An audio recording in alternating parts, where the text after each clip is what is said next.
تکلیف کاٹی ہے وہ پڑھنا، سننا اور وہاں پر ہونا یا اسے دیکھنا یا آپ امیجن بھی نہیں کر سکتے. انسان اپنی اولاد کی تھوڑی سی تکلیف نہیں دیکھ سکتا اور اپنی پوری اولاد کو اپنے سامنے ذبح ہوتے دیکھے، پھر ایک ایک کی لاش کو اٹھا کے بھی لائے. آپ سوچ بھی نہیں سکتے جناب. آپ کے بچے کو چھوٹا سا زخم ہو جائے نا، ٹھیک ہے، اور وہ رو رہا ہو تو انسان یہ تکلیف نہیں دیکھ سکتا. اور لاش اٹھانا، اور لاش بھی قتل کیے ہوئے بچے کی اٹھانا ان امیجنیبل.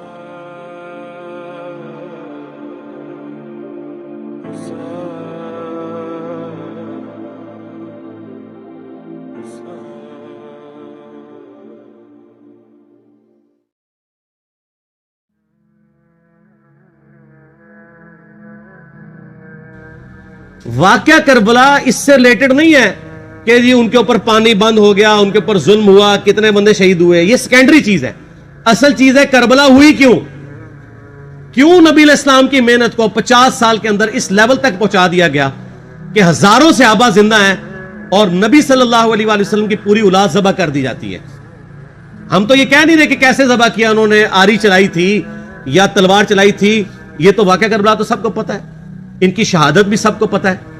جامعہ ترمذی میں حدیث ہے حسن و حسین جنتی نوجوانوں کے سردار ہیں اور ان کی والدہ جو ہے وہ جنتی عورتوں کی سردار ہیں. اور المستدل حاکم میں حدیث ہے حسن و حسین جنتی نوجوانوں کے سردار ہیں اور ان کے والد ان سے بھی بہتر ہیں. تو یہ تو ڈیفینٹ حدیثیں، یہ تاریخ تو نہیں ہے، نبی علیہ السلام کے فرامین ہیں. تو ان کی موجودگی میں ان کے ساتھ یہ کچھ کیا جائے تو ہم نٹی گریٹیز میں نہیں پڑھتے، ہم اس تھیم کے اوپر کہ یہ کون سی چیز تھی جس نے خلافت راشدہ کو ملوکیت میں بدل دیا، ہم اس تھیم کے اوپر بات کرتے ہیں. ہم کہتے ہیں چھوڑ دیں، بندے ہندے چھوڑیں. الٹیمیٹلی کیا نکلا ہے، کس کی وجہ سے ہوا ہے، وہ تو حدیث کی کتابوں میں موجود ہے. ہم کب کہہ رہے ہیں خفیہ کیمرے لگا گئے جی کس نے گولی، پہلا تیر کس نے چلایا، یہ وہ. ہم تو بتا رہے کس کے دور حکومت میں ہوا اور ان کا اپنا کردار کیا تھا، اس کو کس طریقے سے لا کے تخت پہ بٹھایا گیا. وہ ساری کی ساری چیزیں تو سامنے ہیں. وہ تاریخ کی کتابیں نہیں ہیں، حدیث کی کتابیں ہیں.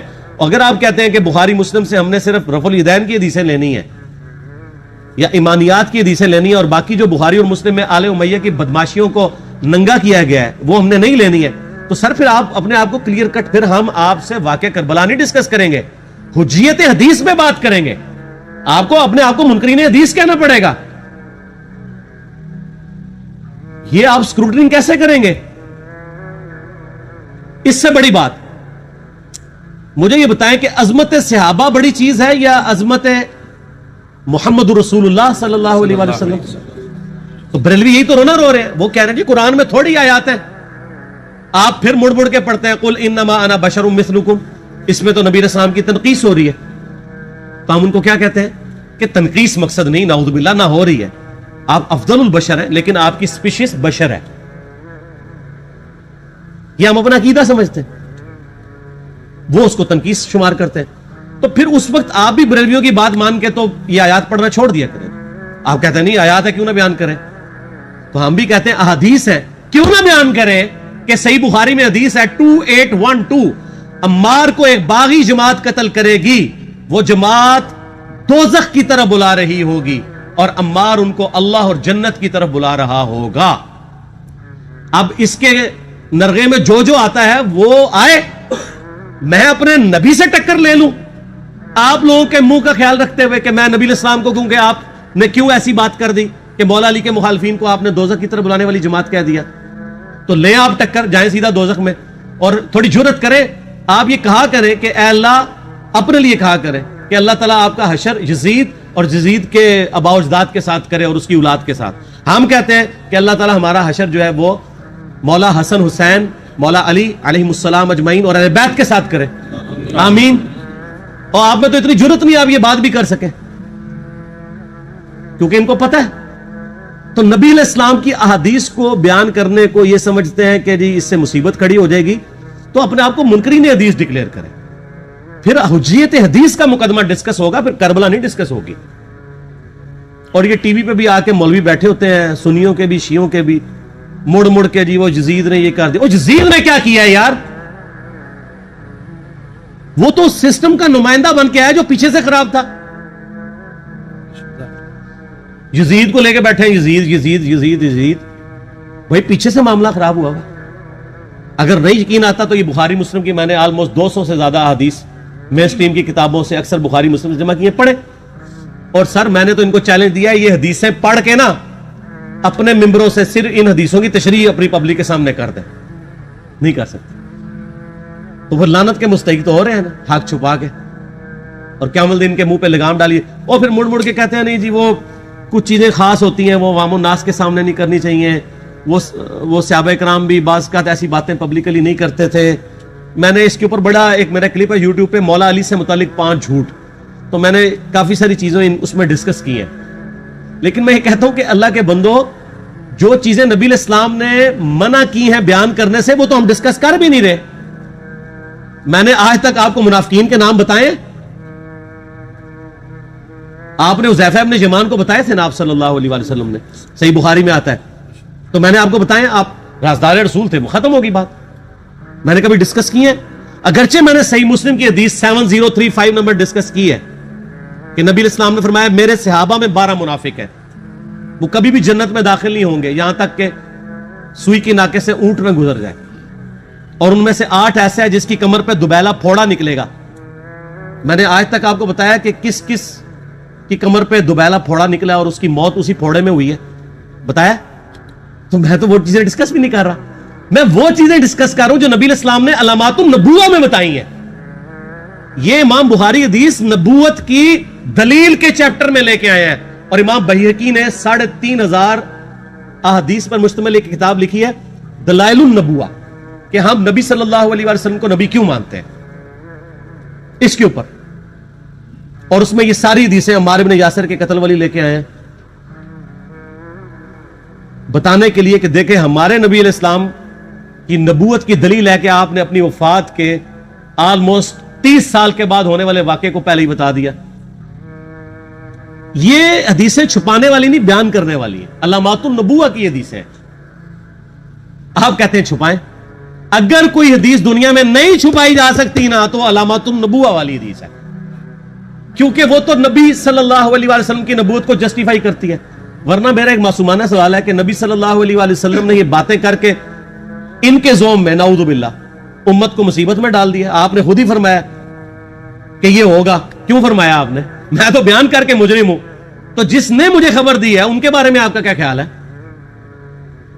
یہ مسند احمد کی حدیث یہ میں نے گھر بیٹھ کے بنائی ہے کہ میری بیوی کا کیا حال ہوگا جس پہ خوف کے کتے بھونکیں گے. تو سیدہ عائشہ سے مجھ سے زیادہ نبی علیہ السلام کو محبت تھی، لیکن آپ اللہ کے پیغمبر تھے، آپ نے اپنے گھر کی خبر بھی نہیں چھپائی، بتا دی کہ یہ ہوگا. اور اس سے بڑھ کے آپ صحیح بخاری میں دیکھیں عمار بن یاسر کا خطبہ ہے. میں نے یہ سارا، پریشان نہیں ہونا، یہ ریسرچ پیپر میں سارا کچھ موجود ہے، اور کوئی چیز بھی ایسی نہیں جو اس میں سکپ ہو. صحیح بخاری میں خطبہ ہے کہ عمار بن یاسر کو مولا علی نے بھیجا کوفے میں. کوفے والے نیوٹرل ہو گئے تھے کیونکہ بصرہ سے سیدہ عائشہ آ رہی تھیں، اور وہاں پہ انہوں نے کہا نہ ہم سیدہ عائشہ کا ساتھ دیں گے نہ مولا علی کا دیں گے. تو عمار بن یاسر کو تیار کرنے کے لیے، یعنی وہاں کے جو عوام تھی اس قتال کے لیے، مولا علی نے بھیجا. تو سیدنا عمار بن یاسر نے وہاں پہ کوفے کے ممبر پہ خطبہ دیا. بخاری کے الفاظ ہیں، اوپر والی سیڑھی پہ عمار بن یاسر نے حسن ابن علی کو بٹھایا، حالانکہ حسن ابن علی سے 4 گنا بڑی عمر تھی عمار ابن یاسر کی، 90 پلس ہو چکے ہوئے تھے، 3-4 گنا ان کی عمر تھی، لیکن اہل بیت کا احترام کیا. خود نچلی سیڑھی پہ بیٹھے. بخاری کے الفاظ ہیں کہ اے لوگو اللہ نے تمہیں آزمایا ہے، ایک طرف دنیا اور آخرت میں تمہارے نبی کی بیوی ہے سیدہ عائشہ، دنیا اور آخرت میں، یعنی عزت اپنی جگہ قائم. یہاں لوگ سمجھتے ہیں کسی کی غلطی آ گئی تو پتہ نہیں کیا ہو گیا. وہ یار اس کا مرتبہ اپنی جگہ ہے، غلطی اپنی جگہ ہے، پیغمبر نہیں ہے وہ. اور دوسری طرف علی ابن ابی طالب ہے. اللہ اب دیکھے گا تم عائشہ کی اطاعت کرتے ہو یا اللہ کی. علی کی نہیں، اللہ کی. کیوں؟ یا ایھا الذین آمنوا اطیعوا اللہ واطیعوا الرسول واولی الامر منکم. ان کا اولو الامر مولا علی ہیں، ان کی اطاعت واجب ہے. یہ اللہ نے آزمایا ہے کہ اللہ کی اطاعت کرتے ہو یا عائشہ کی. اور آپ حیران ہوں گے، یہ حدیث امام بخاری حضرت عائشہ کی فضیلت والے چیپٹر میں لے کے آئے ہیں.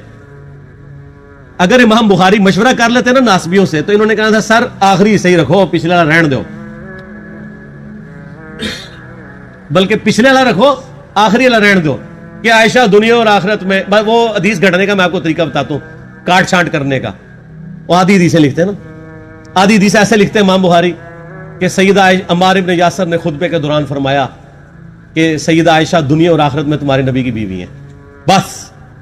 لیکن امام بخاری نے پوری حدیث لی ہے, آگے وہ بھی ڈالا ہے کہ اللہ آزما رہا ہے کہ عائشہ کی اطاعت کرتے ہو یا اللہ کی, جیسے آپ کے علماء کر رہے ہیں. صحیح مسلم کی حدیث 6488 آدھی بیان کرتے ہیں سارے مولوی, بریلوی, دیوبندی, اہل حدیث سب. میرے صحابہ کو برا مت کہو, اگر تم میں سے کسی نے احد پہاڑ کے برابر بھی سونا خیرات کر دیا اور میرے صحابہ نے ایک مد یعنی 600 گرام خیرات کی, آدھا کلو, اس کے آدھے کو بھی نہیں پہنچ سکتا, بس. حالانکہ یہ مسلم کی حدیث سٹارٹ اس سے ہوتی ہے کہ عبد الرحمن بن عوف کو خالد بن ولید نے گالیاں دی جھگڑے کے دوران, حالانکہ دونوں مسلمان تھے, دونوں صحابی تھے. آپ نے حضرت خالد بن ولید کو بلا کے ڈانٹا, فرمایا تم میرے صحابہ کو برا مت کہو. تو خالد بن ولید نے تو آگے سے نہیں کہا حضور میں بھی صحابی ہوں. ان کو پتا تھا کہ عبد الرحمن بن عوف نے اس وقت اسلام قبول کیا جب اسلام کا مطلب تھا مار, تکلیف اٹھانا, اور خالد بن ولید نے گولڈن پیریڈ میں صلح حدیبیہ کے بعد اسلام قبول کیا. میں اب تم لوگ یہ کر رہے ہو, تم لوگ اگر احد پہاڑ کے برابر بھی سونا خیرات کر دو, یعنی صلح حدیبیہ کے بعد والے لوگ میرے ان کے برابر نہیں ہو سکتے. اور جو فتح مکہ پہ معافی مانگ کے مسلمان ہوئے ہیں طلقاء, مؤلفۃ القلوب, آل امیہ, ان کا تو لیول ہی کچھ نہیں ہے. یہاں تو خالد بن ولید کے بارے میں بات کی جا رہی ہے, اور پھر وہ مؤلفۃ القلوب اپنے زمانے میں ممبروں پہ سب و شتم کروائیں سیدنا علی پر.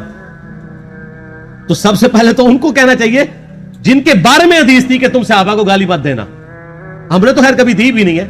اور میں یہ آخری جملہ ان کو ایسا بولتا ہوں کہ جو ان کے دماغ تک ڈرل کر جائے گا, کہ آل امیہ نے جو کچھ اپنے دور کے اندر سیدنا علی کی گستاخیاں کی ہیں نا, ہم نے تو ویسی کوئی ایک گستاخی بھی آل امیہ کے بارے میں نہیں کی ہے.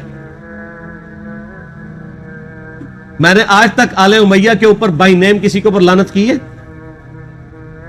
حالانکہ یہ مولا علی پہ کرتے رہے. یہ ہے لعنتی خود ہو گئے نا, جب مولا علی پہ لعنت کی تو لوٹ آئی. مسند ابی یعلا میں صحیح سند کے ساتھ حدیث موجود ہے, مسند احمد میں بھی موجود ہے کہ سیدنا علی کو جس نے گالی دی اس نے رسول اللہ کو گالی دی صلی اللہ علیہ وسلم. جب ام سلمہ نے کہا تھا, شیخ زبیر صاحب نے اس کو تحکیم میں صحیح لکھا ہوا ہے فٹ نوٹ کے اوپر, کہ لوگوں تمہارے ممبروں پر رسول اللہ کو گالیاں دی جاتی ہیں, تو انہوں نے کہا معاذ اللہ, ہم کب کہیں گے, ایسا نہیں ہو سکتا. تو ام سلمہ نے کہا تم لوگ علی اور اس سے محبت کرنے والوں پہ گالی گلوچ نہیں کرتے ہو کیا؟ جبکہ میں نبی کی بیوی کہتی ہوں کہ سب سے زیادہ رسول اللہ سے محبت, سیدنا علی سے محبت نبی صلی اللہ علیہ وآلہ وسلم کرتے تھے. لہٰذا جب یہ تم کہتے ہو نا علی پر لعنت, علی سے محبت کرنے والوں پہ لعنت, تو یہ لعنت تو تم نبی علیہ السلام تک لے کے جا رہے ہو نعوذ باللہ, کیونکہ علی سے محبت کرنے والا تو پہلے نمبر پہ نبی صلی اللہ علیہ وآلہ وسلم ہے. اور پھر کہتے ہیں سب کا مطلب وہ تنقید ہے. اور نہ, پرانیاں گلاں, پرانے بابے, پرانے بزرگ, جھوٹے ہو. صحیح مسلم کھولو 6229 غدیر خم سے اگلی حدیث, لعن اللہ ابا التراب کے الفاظ ہے, مٹی والے ابن ابی طالب پر لعنت, یہ الفاظ موجود ہے. سب کا ترجمہ لعنت ہی ہے, تنقید نہیں ہے. اچھا پھر میرا معصومانہ سوال ہے کہ اس کا مطلب ہے صحابہ پہ تنقید کرنا اچھا کام ہے؟ کہیں گے نہیں. تو بتاؤ یہ برا کام کون کرتا تھا؟ شیعہ کا ابا کون ہے؟ رافضیوں کا ابا کون ہے؟ آل امیہ. تو لہذا شیعہ نو میں کہنا کہ تسی شیخین کے اوپر بکواس اور تبرہ کرنے کی بجائے نا, آپ لوگوں کو حقائق بتائیں کہ ٹوٹی کمند کہاں. یہ سب مجرمین آل امیہ ہے, اور یہ آل امیہ اور بنو ہاشم کی لڑائیاں نبی علیہ السلام کی بعثت سے پہلے چل رہی تھی, صدیوں سے چل رہی تھی. وہ تو پھر اللہ نے بنو ہاشم کو نبوت کے لیے چنا, تو ان کو یہ پھر جیلسی ہضم نہیں ہوئی, وہ چیز آگے چلتی رہی. خیر چھوڑ دیں, ایک تلخ ٹاپک ہے. صلاۃ بر محمد و آل محمد, اللہم صلی علی محمد و علی آل محمد. ٹھیک ہو.